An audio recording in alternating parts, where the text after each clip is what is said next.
Tony and Mike grew up in the same rough neighborhood in Port Harcourt, where dreams were bigger than opportunities and loyalty was the only real currency people had. They met at age 12 after a fight broke out during football practice. Tony, quiet and observant, had been sitting on the bench minding his business when two boys started arguing over whose turn it was to keep the ball. Mike, tall, outspoken, always ready to defend someone, had stepped in and dragged them apart. But one of the angry boys pushed Tony by mistake, and Mike immediately shouted, "Guy, he no even touch you, leave em nah." That day, something clicked. Tony didn't have many friends back then. He was introverted, the kind who preferred fixing a broken radio instead of playing outside. Mike was the opposite, friends everywhere, noise everywhere, life everywhere. Yet, somehow, they complemented each other perfectly. They became inseparable. They exchanged secrets, shared homework, dreamed big dreams. When others mocked their environment, they planned their escape through knowledge. Mike wanted to be a tech entrepreneur. Tony wanted to be an engineer. They didn't know how, but they believed that together, they could climb out of anything. Through secondary school, NYSC, and beyond, they remained like brothers. Mike always said, "Bro, one day we go shock the world." And Tony always nodded, smiling softly. Side by side. They didn't know that destiny was about to test that statement. After NYSC, jobs weren't coming. Nigeria's job market was brutal, and months turned into a year without any breakthrough. But Tony and Mike refused to settle for failure. Instead, they started building a tech idea they called EcoScan, a software that could help small businesses track waste, manage supplies, and reduce costs. It was simple at first. Just a concept on paper. But they poured everything into it. Time, energy, passion, their last savings. Tony handled the coding. He was the architect, the brain, the quiet genius. Mike handled networking, pitching, marketing, the charisma, the voice. Together, they were unstoppable. People in their neighborhood began calling them the Two Musketeers, because it always looked like the world couldn't break them apart. But life has a way of testing the bonds we swear will never break. And sometimes, what snaps is not the bond, but the person holding it. The day their breakthrough arrived, the sky was painfully hot, the kind of dry heat that made the streets look like they were shaking. Mike burst into Tony's room without knocking, panting. "Tony, Tony, bro, stand up. You no go believe this." Tony removed his earphones slowly. "What happened again?" "Guy. That American investor, Jason Miller, the one we emailed like 3 months ago," he replied. "He wants a live demo." Tony froze. They had sent that email during one of their hopeful nights when they were running on energy drinks and faith. They never expected the man to reply. Mike's face lit up with excitement. "Bro, this is it. This is our time." Dance, shouting, laughter. They celebrated like two people who had carried their dreams on their backs for too long. For the next 3 months, they worked day and night. Tony barely slept. Mike barely rested. Tony perfected the code. Mike perfected the pitch. They sacrificed everything. By the time the demo day came, Tony looked like he hadn't slept in a week, and Mike looked like he had memorized every investor's name and history. The presentation went perfectly. Miller was impressed. Too impressed. "Your product has potential," he said. "But I need one of you to come to Dubai for 2 weeks. We need to finalize the prototype, and I'll decide the deal based on that." Tony immediately pointed to Mike. Although he was the one who wrote every single line of code, Tony believed Mike was more socially confident and better suited for investor discussions. Mike blinked. "Bro, you sure?" Tony nodded. "We started together. We finished together." He didn't know he had just handed his life's work to someone whose loyalty was already wavering. Mike traveled the next week. Daily updates turned into every other day updates. Then once a week. Tony noticed the shift, but he trusted Mike. Until one evening at 10:41 p.m., Mike sent one message. "Bro, no stress. When I return, You go understand everything. Tony didn't understand the message, but he understood the silence that followed. A week later, the silence broke, not from Mike, but from the internet. He was scrolling Instagram absent-mindedly when he saw the post. Breaking: Nigerian tech entrepreneur, Mike Chukwuemeka, lands multi-million-dollar deal for his startup EcoScan, travels permanently to Dubai for expansion. Tony's heart stopped. His startup. He refreshed the page. And refreshed again. And again. Every article said the same thing. Mike. Mike. Mike. His face on magazines. His name alone on documents. His signature alone on the deal. Tony called Mike. Number switched off. He emailed him. No reply. He reached out to Miller. The email bounced back with an automated response. Ownership has been verified and transferred. Tony felt the world spin. He checked their shared drive, their code files, their documents. Mike had locked him out of everything. Blocked his number. Blocked him on WhatsApp. Blocked him on Instagram. Blocked him everywhere like they had never shared dreams, pain, hunger, and hope. Within 12 months, Mike moved fully to Dubai. He bought an apartment. A Mercedes. Designer clothes. Posted champagne videos. Enjoyed interviews where he said lines like, "Success comes to those who hustle alone." Tony didn't cry. He didn't break anything. He didn't curse. He only whispered, "If this is how it ends, then let it end. Life will judge us both." Mike's life looked perfect from the outside. But inside, he was living on borrowed time. The new investors assumed he built EcoScan alone. Mike tried to replicate Tony's coding genius but failed repeatedly. He hired developers, but the more they dug into the code, the more they realized something strange. The architecture was too complex for a single person. The algorithms were far more advanced than Mike's skill set.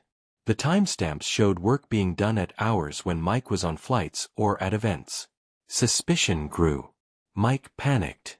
For the first time in years, guilt crawled into his chest.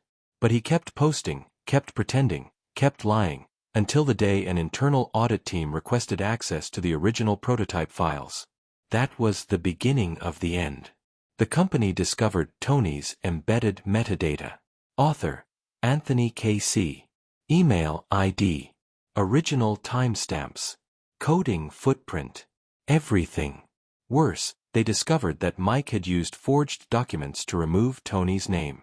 That was corporate fraud in 2 countries.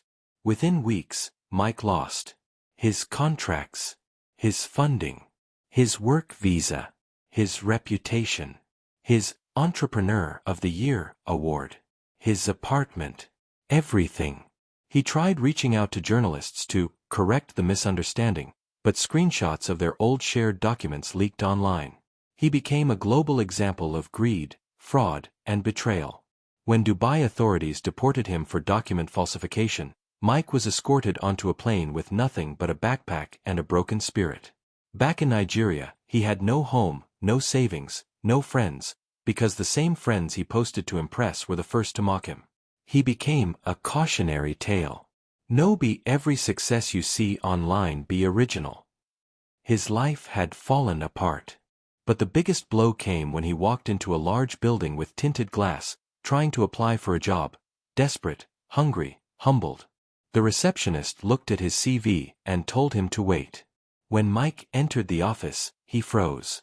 On the wall behind the desk were the words, "Tony K.C., CEO and founder, Novalink Technologies." Mike's mouth fell open. His legs shook. Tony looked nothing like the boy he betrayed. He was confident, successful, composed, the quiet genius transformed into a leader. "Tony," Mike whispered, voice trembling. Tony didn't smile. But he didn't frown either. "Sit down." Mike sat, shaking. Tony leaned back calmly. "I heard what happened to you," Tony said softly. "Life can be educational." Mike swallowed his pride. "Tony, I'm sorry. I made the worst mistake of my life. Tony nodded slowly. I know. But I forgave you a long time ago. Not for you, for me. Tears rolled down Mike's face. Please. I just need a chance. Any job. I'll start from the bottom. Tony looked at him for a long moment, then said, I'll help you. But not with a job. You need counseling, direction, discipline, not employment. Mike looked confused. Tony continued, I won't humiliate you. But I can't trust you either. Silence. Then Mike asked a painful question. Do you hate me? Tony shook his head. I don't hate you. You taught me something priceless. What? Tony smiled sadly. Never build your dreams on someone else's loyalty. The day after Mike left the country with the deal, Tony's life felt like an empty room, silent, echoing, and painfully cold. But as the weeks passed, something changed in him. He didn't waste time chasing Mike or fighting for stolen glory. He poured himself into rebuilding from scratch. He switched off social media. He avoided the gossip. He ignored the pitying looks from neighbors. Instead, he immersed himself in learning. Months turned into a year of discipline and extreme focus. He took online courses. He upgraded his coding skills. He studied business management and branding. He learned to pitch, something he once depended on Mike for. It was during this period of intense personal growth that Tony built a new idea. A stronger, smarter, more scalable platform called Novalink, a powerful digital infrastructure tool that could connect supply chains across markets in real time. Unlike EcoScan, Novalink wasn't just a small idea. It was big. Global-level big. At first, no one believed in it. Investors ignored his emails. Tech meetups dismissed him. Friends pitied him quietly, whispering, Ah, that boy, see how his friend used him. He no fit rise again oh, that Cain betrayal day break person. But Tony didn't break. He worked silently, consistently, fearlessly. 2 years passed. Novalink became more than just a project. It became a movement. People began noticing. Businesses started adopting it. A Nigerian logistics company used Novalink and publicly announced that it saved them millions. Suddenly, foreign companies began reaching out. Tony attended conferences in Lagos, Nairobi, Johannesburg. He shook hands with CEOs. He began receiving awards for innovation. He no longer looked like the old Tony whose dreams were snatched out of his hands. He looked like a man who had taken back control of his destiny. But success didn't erase the past. The betrayal still lived in the back of his mind. Not in a painful way, but as a reminder. When people asked him why he was so driven, he always gave the same quiet answer. I've already watched someone steal my life's work. I promised myself no one would ever have that power again. That passion, combined with humility, earned him respect. Tony built a team carefully. He hired people with strong moral character. He created a workplace culture centered on honesty. He personally mentored young developers from poor neighborhoods. He became the leader he once wished he had beside him. By year 3 of Novalink, Tony had grown into someone completely different. Not a dreamer, but a visionary. Not a coder, but a force. Not a victim, but a conqueror. The world started calling him the silent genius, the young lion, the man who turned betrayal into fuel. But deep down, Tony was still human. Some nights, he wondered if Mike ever regretted what he did. Some nights, he wondered what he would say if they ever met again. Some nights, he wondered if forgiveness was the same as foolishness. He didn't know that God was already arranging the meeting. And the man who once destroyed his life was slowly walking back into it. When Mike returned to Nigeria after the deportation, his life was unrecognizable. His once flawless Instagram page with luxury cars, designer outfits, and Dubai skylines turned into an abandoned ghost town of memories he wished he could delete. Friends who once envied him now avoided him. Some laughed behind his back. Others mocked him to his face. A whole big boy like you? See your life. You see your greed? So you day run your guy? Na karma be this one. Mike moved back into his mother's small apartment. It felt humiliating, but he had no choice. For weeks, he shut himself indoors. He avoided people. He couldn't sleep. He couldn't eat properly. He couldn't understand how he went from flying business class to begging conductors to reduce transport fare. Shame followed him everywhere. But the worst pain wasn't the loss of money. It wasn't even the deportation. It was the realization that he had betrayed the only person who ever loved him without conditions. Tony. He carried that guilt like a wound that refused to heal. One day, his mother said, "Mike, what you did to that boy was evil. You must face it, or it will finish you." But Mike wasn't ready to face anything. He blamed everyone, except himself. Until the day he met a stranger at a public park. Mike had gone there just to think. He saw a man sitting at a bench reading a book titled, The Cost of Betrayal. The man looked up at him and said, "You look like someone carrying a heavy burden." Mike's defenses rose. He didn't know this man. But something inside him cracked open. He sat beside him and said quietly, "I ruined the only true friendship I ever had." The man closed his book and replied, "Then your punishment is not the loss of wealth. Your punishment is remembering." Those words hit Mike like a punch to the chest. That night, he didn't sleep. He cried for hours. For Tony. For himself. For everything he destroyed. It was the first time he took full responsibility. The next morning, he made a decision. He would go and find Tony. He didn't expect forgiveness. He didn't expect acceptance. He didn't expect anything. He just wanted to apologize before the guilt swallowed him completely. He didn't know if Tony was still angry. He didn't know if Tony would call security. He didn't know if he'd even get inside the building. But he went anyway. He ironed his only clean shirt. He printed out his old CV. He took a bus to Tony's company. When he stepped out, he froze. The building was massive. The logo glowed on the glass. People walked in and out with purpose. "Tony built this, without me," he whispered. He swallowed hard and walked in. His legs trembled. His throat dried up. He felt like he didn't deserve to breathe the same air in the place. When the receptionist told him to wait, he prayed silently. "God, just let me say sorry." Minutes later, the office door opened. And Mike came face to face with the man he betrayed. When Tony saw Mike standing before him, he didn't feel anger. He didn't feel revenge. He didn't feel happiness. He felt peace. Because the moment he lost Mike, he found himself. Mike looked exhausted, thinner, older, and defeated. Tony almost didn't recognize him. Mike's voice cracked. "Tony, I'm sorry." The words hung in the air like a fragile glass.